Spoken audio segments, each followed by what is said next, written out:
Toda honra, toda glória e todo louvor seja dado a Ele que é de direito. Aleluia!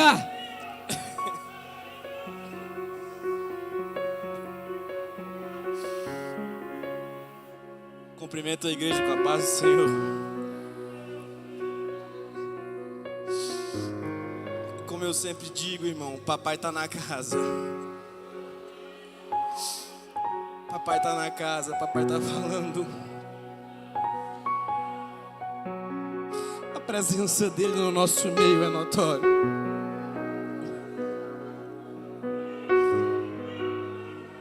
Papai quer falar com a igreja.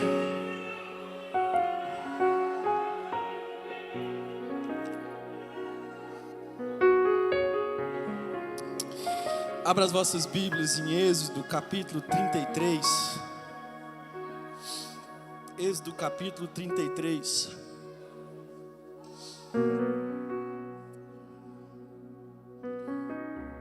O texto é longo, irmão, então eu peço que os irmãos tenham paciência. Disse mais o Senhor a Moisés: vai, sobe daqui tu e o povo que fizeste subir da terra do Egito, a terra que jurei a Abraão, a Isaque e a Jacó, dizendo: a tua semente a darei. E enviarei um anjo adiante de ti, lançarei fora os cananeus, e os amorreus, e os heteus, e os fariseus, e os heveus, e os jebuseus. Há uma terra que mana leite e mel, porque eu não subirei no meio de ti, porquanto és povo de dura cerviz ou obstinado, para que te não consuma eu no caminho. E ouvindo o povo esta má notícia, entristeceram-se, e nenhum deles pôs sobre si os seus atavios.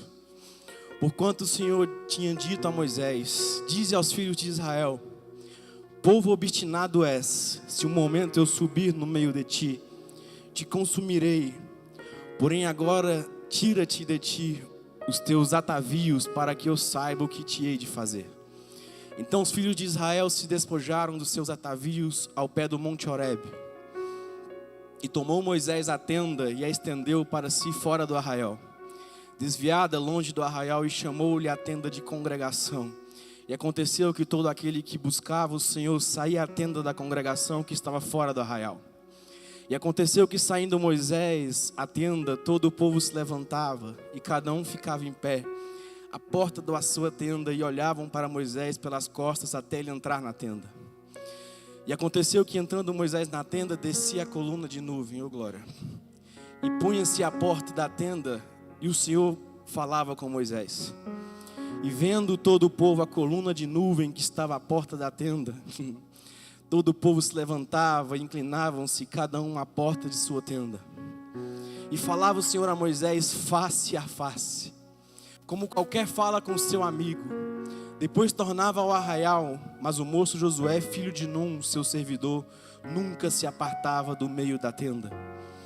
E Moisés disse ao Senhor: eis que tu me dizes, fazes subir a este povo, porém não me fazes saber a quem hás de enviar comigo. E tu dissestes: conheço-te por teu nome, também achei graça aos meus olhos. Agora, pois, se tenho achado graça aos teus olhos, rogo-te que agora me faças saber o teu caminho. E conhecer-te-ei para que ache graças aos teus olhos, e atenta que esta nação é o teu povo. Disse, pois: irá a minha presença contigo, para te fazer descansar. Então disse-lhe: se a tua presença não for conosco, não nos faça subir daqui. Como, pois, se saberá agora que tenho achado graça aos teus olhos, eu e o teu povo, acaso não é por andares tu conosco? E separados seremos eu e o teu povo de todo o povo que há sobre a face da terra? Então disse o Senhor a Moisés: farei também isto que tens dito, porque achastes graças aos meus olhos, te conheço por nome. Senhor meu Deus e meu Pai, agradeço, Senhor, por essa oportunidade, por ter tomado conta da casa, Pai. Fale com teu povo, Deus, assim como o Senhor falou ao meu coração. Entrega, Deus, o recado para cada um que o Senhor quer entregar essa noite. Nos ajude, Deus, a sair daqui entendendo um pouquinho mais sobre a importância de ter a tua presença em nossos corações, a tua presença em nosso meio. Eu te peço e te agradeço, em nome de Jesus Cristo, amém. Podeis assentar, irmãos. Quero agradecer primeiramente a Deus por essa oportunidade. Agradecer o irmão Rafael, que nos convidou para estar aqui. Agradecer o pastor pela confiança. Eu não vou mentir não, irmãos. Hoje eu tentei esquivar dessa pregação. Eu preguei ontem, vou pregar hoje de novo. Eu falei com meu pai, eu fiz a pregação, Deus falou no meu coração, só que quando eu preguei lá em casa, parece que não colava, sabe? Você sabe como é que é, né, Rodrigo? Parece que aquela coisa não dava aquele tchan. E eu vim para a igreja falando, Deus, toque no nosso coração, fale comigo o que o Senhor quer falar com a igreja. Cheguei no meu pai e falei, pai, se o Senhor puder pregar vai ser bom demais. Ele falou, não, é você que tem que pregar. Convidou o Fernando, né, Fernando? Você esquivou. Aí sobrou para mim pregar de novo. E eu com medo, eu falei, Deus, o Senhor tem que falar comigo ao meu coração. Eu estava sentado ali, Deus falou comigo que Ele iria mostrar que me chamou. Iria descer a presença dEle no meio da igreja. Graças a Deus, após o louvor, Deus tocou na igreja. E a presença dEle foi notada no nosso meio. Presença de Deus. O que a presença de Deus nos traz? Em Gênesis 17:1 vai nos dizer que Deus disse a Abraão, anda na minha presença e ser perfeito. Então a presença de Deus nos leva ao caminho da perfeição. Nos leva a andar na sua presença, a buscar a perfeição para morar com Ele. Mas o que é andar na presença de Deus? Andar na presença de Deus é obedecê-lo sem perguntar o porquê. É fazer o que Ele quer fazer através da nossa vida. É apenas viver e andar com Deus pela fé. E o Salmo 139 vai nos dizer que Ele está em todos os lugares. A presença dEle está em todos os lugares. Mas eu não quero falar dessa presença multiforme, mas eu quero falar aquela presença que é notada todos os dias na nossa vida. E quando eu digo andar na presença de Deus, é como diz em Filipenses 4:6, não andes ansiosos por coisa alguma. Tudo, porém, sejam conhecidos na presença de Deus. E como também diz em Isaías 55:8, os caminhos de Deus não são como os nossos caminhos. Ou seja, quando a gente anda na presença de Deus, a gente entende que não é preciso a gente ter ansiedade pelo dia de amanhã, porque o amanhã já está preparado por Deus. Não é para a gente ter ansiedade com o que há de vir, porque Deus está fazendo o que Ele quer fazer. Os caminhos dele são diferentes dos nossos caminhos, mas sempre os caminhos dele serão o melhor para nós. O texto que acabamos de ler, eu quero falar um pouco sobre a necessidade da presença de Deus na igreja. É um fato triste da história de Israel. É o episódio mais triste desde que o povo é tirado do Egito. Este povo que viu o mar se abrir e eles passarem em seco. E este povo que mesmo o mar que abriu e eles passou em seco, foi o mar que derrotou todo o exército de Faraó. Esse povo que passou todos os dias tendo provisão de Deus. Todos os dias a água saía da rocha. Todos os dias os milagres aconteciam, as roupas cresciam. A nuvem estava com eles durante o dia e a luz estava à noite. Este povo todos os dias via a presença de Deus. Agora o povo de Israel se encontra no Monte Horebe, ou seja, no Monte Sinai. A Bíblia vai nos dizer que Moisés então sobe ao Monte Horebe para estar na presença de Deus. Ele permanece ali por cerca de 40 dias. E estando lá, Deus fala com ele que o povo se corrompeu. Todo este povo, no Êxodo 32, vai dizer que eles chegam perante Arão e dizem: Arão, Moisés sumiu. Nós não temos mais um líder. Nós precisamos fazer um bezerro de ouro para ser o nosso Deus. E Arão, não aguentando aquela pressão, então ele permite que o povo traga os seus atavios, traga o seu ouro, traga os seus brincos, as suas pulseiras de ouro, para fazer então um bezerro de ouro. E estando Moisés em cima do monte, Deus o avisa, falando que o povo se corrompeu. Então, aquele povo que passou todo um processo de provisão de Deus, de milagre de Deus, de presença de Deus, agora se corrompe perante Deus. E aquele povo que tinha o Deus poderoso como seu Deus, agora tem um Deus feito pelas próprias mãos como seu Deus. Moisés então, quando desce do monte, Josué escuta aquele barulho. Josué pensa que é barulho de guerra. Moisés fala para ele: não, é barulho de festa, porque o povo está festejando outro Deus. O povo está idolatrando outro Deus. O povo está tendo uma idolatria a mais, um momento de, como é que eu posso dizer, algo que é surreal, vamos dizer assim, que um povo que conheceu a Deus, tudo que ele fez, agora é um povo que se corrompeu. Moisés então, quando ele desce, ele diz ao povo: quem for do meu Deus, venha para cá. A Bíblia vai nos dizer que Moisés irado quebra as 2 tábuas dos 10 mandamentos, e os levitas vêm para ele. A Bíblia vai nos dizer que Moisés então mata 3.000 homens a fio da espada. Nessa conjuntura, Deus diz que não vai mais com aquele povo. Deus fala com Moisés: eu não vou mais com esse povo, e eu vou mandar o meu anjo para ir com vocês. Ou seja, a minha promessa ainda está de pé, mas eu não vou com vocês. Por quê? Porque se eu for com vocês, eu vou fulminar este povo. Essa introdução eu quero te dizer para que a gente entenda que a nossa maior prioridade, a nossa maior necessidade dentro da igreja é a presença de Deus. Não é a presença onipresença, mas a presença manifestada de Deus. A presença que é um favor de Deus, ela é um deleite de Deus, ela é uma glória de Deus manifesta em nosso meio.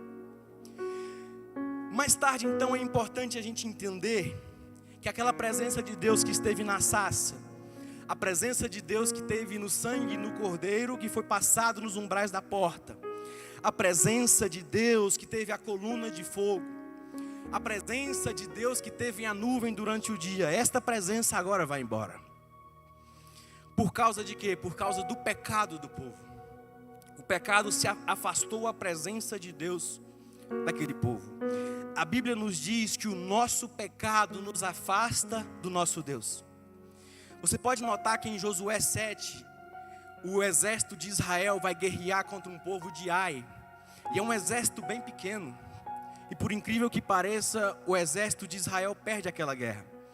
E então Josué, junto com os profetas, começa a questionar a Deus, porque eles deveriam ter ganhado aquela batalha e eles perderam. Então Deus fala para Josué: vocês perderam a batalha porque existe pecado entre vocês. E olha para cá, o nosso pecado nos afasta da presença de Deus. As nossas guerras, quando a gente não tem Deus, a gente perde ela. Deus então disse que Ele não daria a vitória para aquele povo enquanto o pecado não fosse retirado, fosse cortado do meio deles. Mais tarde a Bíblia vai nos relatar que no tempo de Elias arrebenta com os profetas de Baal. Elias tira todos os profetas de Baal da frente, quebra tudo de Baal, para quê? Para que a presença de Deus desça naquele lugar. Deus, olha para cá, Deus não se mistura com o pecado. Deus, Ele odeia o pecado, Ele se afasta de nós quando estamos em pecado. E a impaciência, no capítulo 32, a gente vai ver que a impaciência daquele povo fez aquele povo então buscar outros deuses. E olha para cá, sempre que um povo se rende à idolatria, o próximo passo dele é sempre a imoralidade. A Bíblia de Gênesis e Apocalipse vai nos mostrar que todo povo que se vai até a idolatria, o próximo passo é a imoralidade. Os nossos cultos, quando ele perde a essência divina, quando não é mais adorado em espírito e em verdade, e começa então a ter idolatria a homens, começa uma depravação moral na igreja, a imoralidade entra na igreja. Quando a gente coloca a idolatria pelo homem acima da presença de Deus, a gente se torna imoral. O pecado daquele povo então provoca a ira de Deus. No capítulo 32, versículo 7, vai nos dizer assim: então o Senhor disse a Moisés: desça, porque o seu povo que você tirou do Egito corrompeu-se. No capítulo 10, Deixe-me agora para que a minha ira se acenda contra eles e eu os destrua. Depois farei de você uma grande nação. Aquele povo então provocou uma ira contra Deus. Todo mundo aqui conhece Romanos 8:31, né? Se Deus é por nós, pode ser mais bonito. Se Deus é por nós, e se for ao contrário, se Deus for contra nós, quem será por nós? Aquele povo se encontra neste momento assim. A ira de Deus é despertada contra eles. Deus está contra o teu povo, a tua nação de Israel. E para isso acontecer, aquele povo teve que fazer muitas coisas. Teve que pecar, teve que colocar outros deuses no lugar de Deus. E aquele povo agora se vê contra o seu próprio Deus. Já pensou uma coisa dessa, irmão? A gente sem a presença de Deus na nossa vida, a gente sem a presença de Deus na nossa família, a gente sem a presença de Deus na nossa igreja, a gente sem Deus, imagina isso. Nós somos o quê? Fragilíssimos. Nós não somos nada sem a presença de Deus. Agora note comigo que qual foi o passo necessário, a necessidade do diagnóstico da causa do afastamento da presença de Deus. Gênesis 33:4 vai nos dizer que eles se chora pelaquela notícia que eles tomam e retira os seus atavios. Deus não iria com eles, Deus não estava mais com eles. Deus falou que eles iria tirar a presença. E neste momento, quando o povo descobre isso, o povo se entristece. O povo começa a chorar. Os filhos de Deus então começam a se arrepender. A primeira coisa que a gente precisa fazer para trazer de volta a presença de Deus na nossa vida é o arrependimento. Eu vejo que o problema da nossa geração, o problema da nossa igreja atual, a igreja da atualidade é o quê? Que ele não se pensa mais quando o pecado. Ela peca, para ela é normal. Por quê? Muitos pregadores de hoje em dia, os pregadores coaches hoje, diz que nós estamos às vezes acima de Deus. E com isso, quando a gente peca, para a gente se torna uma normalidade. Mas para Deus não. O nosso pecado nos afasta de Deus. Então a gente tem que se arrepender dos nossos pecados. A gente tem que ter um arrependimento tão profundo que causa tristeza em nós. Por quê? Porque quando nós pecamos, o nosso Deus se entristece. E se o nosso Deus se entristece, o nosso Espírito Santo também se entristece. E quando o Espírito Santo se entristece, ele coloca a gente também para se entristecer. Então a gente precisa reconhecer quando nós pecamos e começarmos então a se entristecer pelos nossos pecados. Outro aspecto que me chama a atenção é porque por causa do pecado, Deus está se retirando no meio da igreja. O que pode enfraquecer uma igreja, irmãos? Falta de dinheiro? Oposição do mundo? Perseguição religiosa? Ou a fúria de Satanás? Tudo isso é sim difícil, mas o que pode enfraquecer uma igreja é o pecado. O que pode enfraquecer uma vida é o pecado. Jesus disse para a igreja de Esmirna: eu conheço as tuas tribulações, eu sei que tu és pobre, mas porém tu és rico. Por quê? Porque tu tens a minha presença. A igreja pode ser pequenininha, a igreja pode ter um chão batido, a igreja pode faltar dinheiro, mas se tiver a presença de Deus dentro dela, essa igreja vai longe. A igreja pode ser também uma igreja grande, ter um conforto, ter ar-condicionado, ter poltronas, mas se não tiver a presença de Deus dentro dela, de nada serve. O que Deus havia feito lá no passado, os milagres tremendos, tirando aquele povo do Egito, abrindo o mar, derrotando os egípcios, tudo isso é por quê? Porque Deus estava com eles. Deus estava com eles. A nossa igreja só chegou aqui por quê? Porque aqui tem a presença de Deus. Eu creio que se o pastor falar os milagres dessa construção aqui, todos nós ficaríamos extasiados. Tudo o que aconteceu, porque as pessoas passam e acham que a nossa igreja é rica, mas não. O que tem aqui é a presença de Deus. E se tem a presença de Deus, tem milagre. E se tem a presença de Deus, tem provisão. A maior necessidade das nossas igrejas hoje em dia é a presença de Deus. E nós podemos dizer hoje, como Moisés falou para Deus: se tu não fores comigo, se o Senhor não permanecer comigo, eu não irei.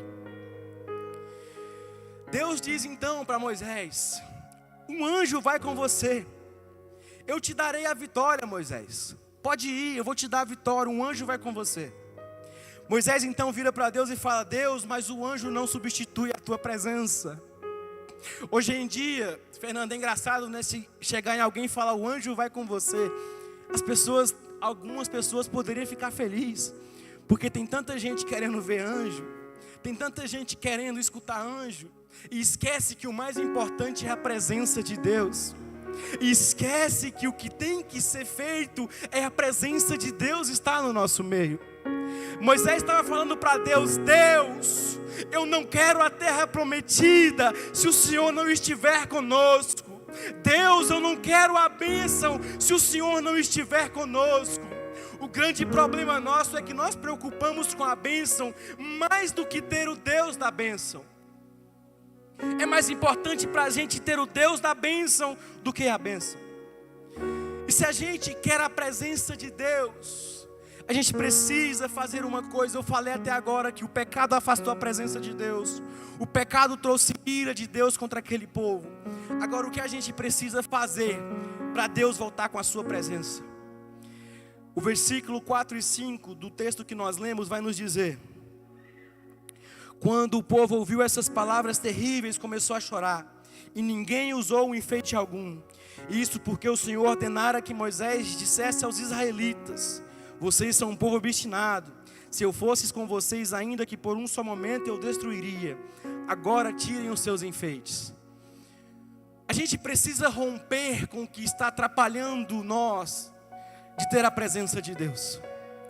A gente precisa fazer uma autoanálise daquele pecado que está colocado dentro de nós, que todos os dias a gente pratica ele sem ao menos perceber, e arrancar ele da nossa vida para a gente ter a presença de Deus. Por que Deus manda eles tirar os enfeites, os atavios? Porque é pecado mulher usar atavios, mulher usar brinco? Não, não é pecado. Mas Deus manda eles retirar por quê? Porque foram os atavios, os brincos de ouro que eles fizeram o bezerro de ouro. Foi através desses atavios que eles começaram então a acender a ira de Deus. Então nós precisamos romper com o que nos atrapalha de ter a presença de Deus. Cada um de nós fazer um autoexame, uma autoanálise para saber o que a gente tem que deixar para ter a presença de Deus no nosso meio. Assim como a Bíblia diz lá em Gênesis 35, Jacó passando por uma grande calamidade. Os filhos de Jacó acabaram de ter feito uma grande chacina. Deus então fala para Jacó: suba daqui para Betel, agora você me obedece, e arranca tudo aquilo que está dentro da sua casa atrapalhando. Tira o que for necessário de dentro da sua casa. Quebre os deuses que estão lá dentro da sua casa, que está atrapalhando a presença de Deus de estar lá dentro. Nada pode substituir a presença de Deus na nossa vida. Como então a gente precisa buscar de volta a presença de Deus? No capítulo 7, no versículo 7, Moisés costumava montar uma tenda do lado de fora do acampamento, e ele chamava a tenda do encontro. Quem quisesse consultar o Senhor ia à tenda fora do acampamento. Então ele começa de volta a buscar a presença de Deus no meio dele. Ele costumava, ou seja, ele tem uma frequência muito grande em buscar a presença de Deus. Nós vamos buscar a presença todos os dias. Nós precisamos buscar a presença de Deus todos os dias, constantemente. E até que ponto nós estamos preparados para buscar a presença de Deus? Buscar a presença de Deus, irmãos, não é algo semanal, é algo rotineiro, é algo paulatinamente, todos os dias a gente fazer isso. Não basta deixar o pecado, não basta se afastar do pecado, tem que ter uma ânsia maior pela presença de Deus. Tem que ter uma vontade maior pela presença de Deus. E toda a história a gente vai ver que uma pessoa se levantou para acontecer os avivamentos. Simon, na Rua Azusa, ele se levantou para poder avivar aquele local. John Wesley se levantou para poder ganhar almas para Cristo. Para a gente ter a presença de Deus, a gente precisa ter uma atitude, que é o quê? Se levantar dentro da nossa casa e falar: eu vou servir, eu vou buscar a tua presença, eu e minha casa vai buscar a tua presença todos os dias. E a Bíblia vai nos dizer que a presença de Deus retorna para aquele povo, no versículo 9. E então Moisés pede para Deus continuar com a presença dele no meio do povo. E olha para cá, não importa o pecado que você veio praticando até aqui. Se a gente se arrepender dos nossos pecados, se a gente começar a ter tristeza pelos nossos pecados e buscar a presença de Deus, ela retorna para o nosso meio. Ela retorna para a nossa vida. É algo que a gente precisa reconhecer, que a gente precisa entender, que sem a presença de Deus, nada somos. Amém? Deus abençoe.